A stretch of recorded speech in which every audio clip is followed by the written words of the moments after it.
আমার বর রাত্রের খাবার তৈরি করছে।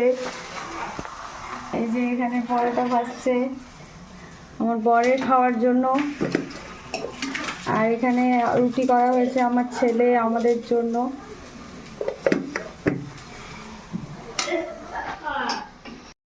এই ছেলেকে রুটি এখন বানিয়ে খাইয়ে দেব, আর আমার বরেরও হয়ে গিয়েছে, ওকে খেতে দিয়ে দেবো, কারণ রাত্রি হয়ে গেছে, কালকে সকালে আবার ভোরবেলা উঠে অফিস যাবে, ওই জন্য তাড়াতাড়ি করে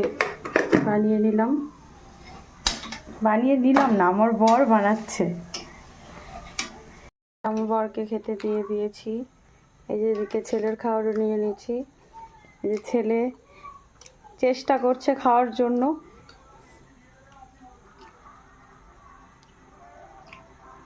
যে আমার বরের ব্যাগ গুছিয়ে দিচ্ছি, কালকে সকালেই অফিস যাবে ভোরবেলায়, সেই জন্য অফিস দিচ্ছি 6 দিনের জন্য। 6 দিনের কাপড় গোছানো হচ্ছে।